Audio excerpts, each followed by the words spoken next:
Welcome back to మనం TV. నేను మీ పవన్ బెస్వడ. పాక్ సైనికులు 40 మంది మృతి చెందారు. ఇప్పుడు ఇది నేషనల్ మీడియాలో వస్తున్నటువంటి కథనాలు.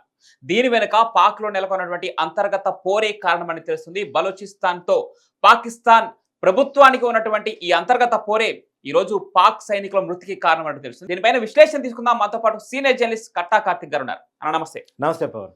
40 మంది పాక్ సైనికుల దుర్మరణం, దీనికి బలూచిస్తాన్ తో పాక్ ప్రభుత్వానికి ఉన్నటువంటి అంతర్గత పోరే కారణంగా తెలుస్తా ఉంది. అసలు ఏంటి, దీనికి సంబంధించిన డీటెయిల్స్ ఏంటన్నా?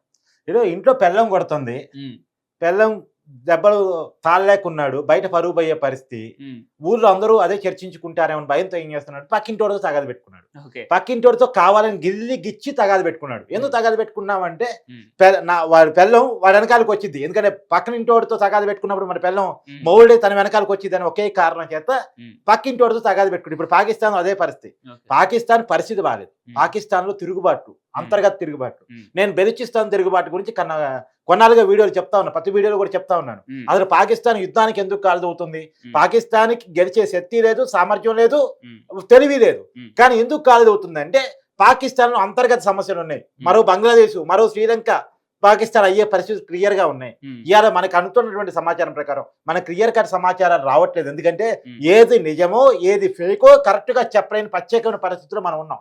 కానీ వార్తా కథనాల ప్రకారం పాకిస్తాన్ ఆర్మీ 40 మంది చనిపోయారు because of BLF, Balochistan liberation front. వాళ్ళు ఒక ట్రైన్ హైజాక్ చేయబోయారట. ఆ ట్రైన్ హైజాక్ చేయబోతే పాకిస్తాన్ ఆర్మీ ఆ ట్రైన్ ని కాపాడనే ఒక ప్రయత్నం చేసిందంట. పాకిస్తాన్ ఆర్మీ మీద బెలూచిస్తాన్ లిబరేషన్ ఫ్రంట్ కార్యకర్తలు తిరగబడి 40 మందిని చంపేశారనేటువంటి వార్తా కథనాలు. ఇప్పుడు బెలూచిస్తాన్ పేరుతో ఒక లెటర్ కూడా సోషల్ మీడియాలో పెద్ద వైరల్ గా మారింది. మేము పాకిస్తాన్కి వ్యతిరేకంగా పోరాటం చేస్తున్నాం, మాకు ప్రత్యేకమైనటువంటి దేశం కావాలి అనేటువంటిది. వీళ్ళు బంగ్లాదేశ్ తో కొంత బోర్డర్ ఉంటది, తర్వాత పాకిస్తాన్ తో కొంత బోర్డర్ ఉంటది.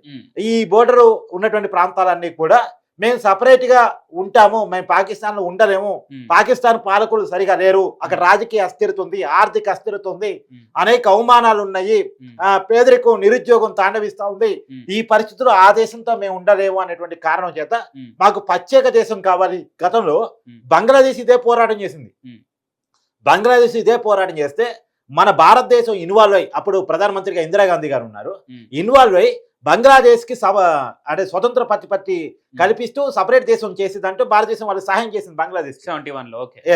అయితే ఇప్పుడు బంగ్లాదేశ్ వాళ్ళు కూడా మన మీద ఏదో వాళ్ళు కూడా చొచ్చుకొచ్చి మన మీద యుద్ధం చేస్తున్నారు ఇండైరెక్ట్ గా. గానీ బంగ్లాదేశ్ కి ఇండిపెండెన్స్ వచ్చింది అంటే, బంగ్లాదేశ్ ఒక దేశం అయిందంటే కారణం మనం చేసినటువంటి పని వల్లే, మనం సపోర్ట్ చేయటం వల్లే పాకిస్తాన్ నుంచి విడిపోయి బంగ్లాదేశ్ సపరేట్ దేశం అయింది. ఇప్పుడు బెలూచిస్తాన్ కూడా కోరుకుంటుంది భారతదేశం మా తరపున రావాలి, మమ్మల్ని కూడా సపరేట్ దేశం చేయడానికి సహకరించాలని బెలూచిస్తాన్ కోరుకుంటుంది.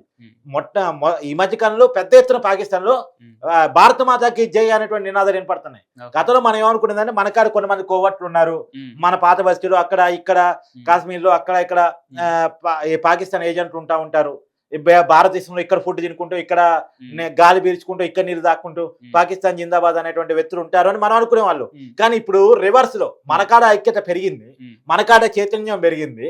కానీ పాకిస్తాన్ లో మాత్రం భారత మాతకి జై అనేటువంటి నినాదాలు పెద్ద ఎత్తున వినపడుతున్నాయి. దీనికి కారణమే ఇప్పుడు యాక్చువల్ గా పాకిస్తాన్ మొన్న ఉగ్రదాడి పాకిస్తాన్ చేపించిందని అనుమానం నీకైతే ఏం లేదు, పాకిస్తాన్ చేపించింది కదా.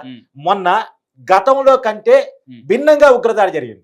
మతం పేరు అడుగుతూ, అందులో ప్రైవేట్ పార్టీ చెక్ చేస్తూ, మతాన్ని ఎక్కువగా ఫెస్ చేస్తూ ఉగ్రదాడి జరిగింది. ఎందుకు అంటే పాకిస్తాన్ జనాన్ని ఐక్యం చేయడానికి ఉండే ఏకైక మార్గం మతం. పాకిస్తాన్ లో మతం అనేది ఒక పిచ్చి ఛాందస్వాదం, వాళ్ళకి అది బాగా నేర్పిస్తారు. మతం అనే కారణాన్ని కనుక చేస్తే మా దేశంలో ఐక్యత పెరిగింది, భారతదేశంలో ముస్లింలు హిందువులు కొట్టుకుంటారని వాళ్ళు ఆశించారు. కానీ మన దేశం అంత పిచ్చిదా? పాకిస్తాన్ ట్రాపేస్తే ట్రాప్లో పడిపోయే దేశం ఇది ఎన్నాళ్ళ చరిత్ర ఉన్నటువంటి దేశం, ఎలాంటి ఆలోచనలు ఉన్న దేశం. మనకి మతం కంటే దేశం ముఖ్యం.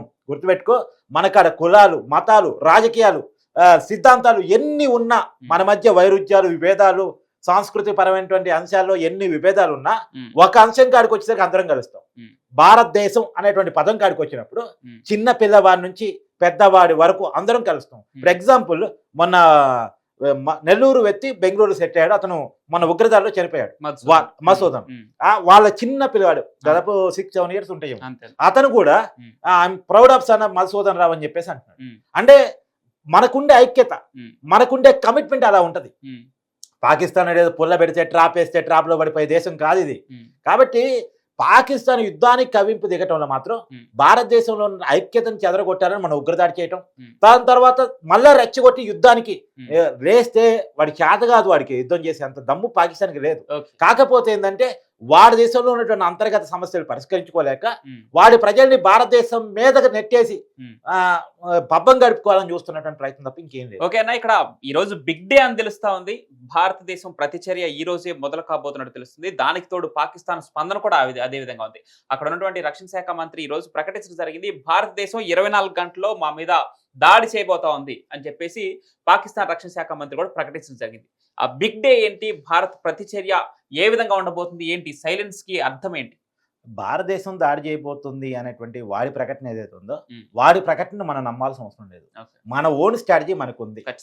మన సైనికులకి ఫుల్ పవర్స్ మన క్యాబినెట్ ఇవ్వడం జరిగింది, ప్రధానమంత్రి మోడీ గారు ఇవ్వడం జరిగింది. నిన్న మోడీ నివాసంలోనే త్రివిధ దళాల అధికారులతో మోడీ 90 నిమిషాల పాటు ఈ మీటింగ్ జరగడం జరిగింది. ఎటువంటి ఆదేశాలు ఇచ్చారు ఏంటనేది మనం యుద్ధం కోరుకునే వాళ్ళం అయితే పవన్, పాకిస్తాన్ అనేది ఇప్పుడు సపరేట్ దేశంగా ఉండేదే కాదు.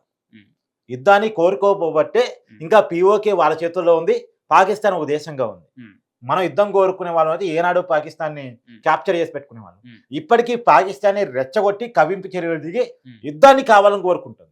నేను మళ్ళీ చెప్తున్నా, పాకిస్తాన్ లో ఆ దేశం పరిస్థితి బాగాలేదు కాబట్టి ఆ దేశాన్ని సెటిలైట్ చేయడం కోసం తన ఇంట్లో, నేను ఇలా చెప్పాను కదా, పెళ్ళం కొడితే ఇంటిని సెటిలైట్ చేయడం కోసం బయటోడితో తగాద పెట్టుకున్నట్టు పాకిస్తాన్ కావాలని గిచ్చి తగాద పెట్టుకుంటుంది. అయితే ఇంకా ఇక్కడ స్ట్రాటజీ, భారతదేశమే మా మీద యుద్ధం చేయబోతుందని చెప్పుకోవడం కోసం ఏదో 24 గంటల్లో 36 గంటల్లో భారతదేశం మా మీద యుద్ధానికి రాబోతుందని ఒక ప్రయత్నం వాళ్ళు రిలీజ్ చేసుకున్నారు. అంటే ప్రపంచం నుంచి సానుభూతిని పొందడం కోసం, ప్రపంచం నుంచి మద్దతు పొందడం కోసం ఒక దేశం మీద మరొక దేశం యుద్ధం చేస్తుందంటే సహజంగా బాధితుడికి ఏదో సానుభూతి వస్తుంది కదా. చైనా లాంటి వాళ్ళు సపోర్ట్ చేస్తారు కదా, ఆ సపోర్ట్ కోసం ఇప్పుడు చైనాని ప్రపంచం అడిగింది అనుకో, ఎందుకు పాకిస్తాన్ సపోర్ట్ చేస్తున్నావు అడిగింది అనుకో, చెప్పుకోవడానికి రీజన్ ఉండాలి. అంతర్జాతీయ వేదికల మీద, ఐక్యరాజ్య సమితి కాడో ఇంకో చోట ప్రపంచ వేదికల మీద ఎందుకు పాకిస్తాన్ సపోర్ట్ చేస్తున్నావు అంటే రీజన్ ఉండాలి కదా. రీజన్ ఉండాలి కాబట్టి యుద్ధం భారతదేశం వైపు నుంచి ఉండాలి ఫస్ట్ అని పాకిస్తాన్ కోరుకుంటుంది, దాన్ని ప్రొజెక్ట్ చేయాలని చూస్తుంది. అన్న, ఇక్కడ పాకిస్తాన్ లో 40 మంది సైనికులు మృతి చెందారంటే అంతర్గత పోరు, బలూచిస్తాన్ తో ఇందాక మీరు చెప్పినటువంటి కారణాలు. కానీ దీన్ని ఒక స్ట్రాటజీగా ఎందుకు చూడకూడదు? ఇప్పుడు మీరు ఇందాక చెప్పినట్టే ఏ మతం, కులం, ఏ రాజకీయ పార్టీ, ఏ వర్గాలు, విభేదాలు ఉన్నా కూడా భారతదేశం అంటే అందరూ ఒకటవుతాం. అక్కడ పాకిస్తాన్ కూడా దీన్ని ఒక స్ట్రాటజీగా ఎందుకు ప్లే చేస్తుందని మనం భావించకూడదు. ఎందుకంటే పాకిస్తాన్ స్ట్రాటజీ ఏంటంటే అంతర్గత పోరుతో పాకిస్తాన్ సతమతం అవుతుంది, ఇండియా పైన మరొకసారి దాడి చేసే అవకాశం లేదని మనం భావించినప్పుడు, సైలెంట్ గా ఉన్నప్పుడు పాకిస్తాన్ నుంచి మరో దాడి జరగదు అని మనం ఎందుకు భావించకూడదు? పాకిస్తాన్ నుంచి మరో దాడి కూడా అంటే జాగ్రత్తలో కేంద్రం ఉంది. పాకిస్తాన్ నమ్మటానికి లేనటువంటి దేశం. రెండోది, భారతదేశం మీద దాన్ని పాకిస్తాన్ ఎలా ప్రొజెక్ట్ చేస్తుంది అక్కడ ప్రజల కంటే అది హిందువుల మీద మనం చేస్తున్న దాడి, మన మతాన్ని కాపాడుకోవడం కోసం మనం చేస్తున్న దాడి. మనం వేరు వాళ్ళు వేరు, మన మతం వేరు వాళ్ళ మతం వేరు, వాళ్ళ సంప్రదాయం వేరు మన అదే కదా పాకిస్తాన్ ఆర్మీ చీఫ్ మునీర్ మాట్లాడాడు మొన్న మధ్య లేటెస్ట్ గా. సో దాన్ని వాళ్ళ ప్రజలు నూరిపోస్తున్నారు. ఎందుకు? మతం పేరుతోనన్నా ప్రభుత్వానికి అనుకూలంగా అక్కడ జనాన్ని మార్చుకోవాలని, ప్రభుత్వానికి వ్యతిరేకంగా ఉన్నటువంటి అక్కడ ప్రజల మైండ్ సెట్ ని తమకు అనుకూలంగా మార్చుకోవాలంటే మతం కార్డు ప్లే చేయాలి. అంటే పాకిస్తాన్ వాడు దేశం అంటే లొంగే పరిస్థితి లేదు, దేశానికి వ్యతిరేకంగా తిరుగుబాటు చేస్తున్నాడు. కానీ మతం అంటే లొంగుతాడేమో అనే కారణం చేత మతాన్ని ఎక్కువ స్ట్రెస్ చేస్తున్నారు. మన ఉగ్రదాడిలో కూడా మతం అనేటువంటి విషయాన్ని పొందుపరచడానికి మతాన్ని అడిగి చంపారు. ఇప్పుడు ఇంత ముందు కూడా ముంబైలో దాడులు జరిగాయి, హైదరాబాద్ లో దాడి జరిగాయి. మతాన్ని అడిగి చంపారా? అక్కడ ఎవరుంటే వాళ్ళని చంపారా? ఇక్కడ మాత్రం ఇంత ముందు ఎవరుంటే వాళ్ళని చంపడం, ఎవరుంటే వాళ్ళని చంపారు. కానీ ఇప్పుడు కాశ్మీర్ ఉగ్రదాడి మాత్రం ఈ గతానికంటే భిన్నంగా మతాన్ని అడిగి 1-2 సార్లు చెక్ చేసి ప్రైవేట్ పార్ట్స్ తో సహా నిర్ధారించుకొని చంపారు. హిందూ అయితేనే చంపారు, ఎవరో ఒక్క ముస్లిం చనిపోయాడు, అతను కూడా ఎదురు తిరగటం చనిపోయాడు. కానీ మొత్తంగా హిందువులు చంపారు. హిందువులని తెలుసుకొని నిర్ధారించుకొని చంపారు. ఎందుకు? ఇది ఎక్కువ జనంలోకి వెళ్ళాలి, మేము హిందువులనే టార్గెట్ చేసామని జనంలోకి వెళ్ళాలి.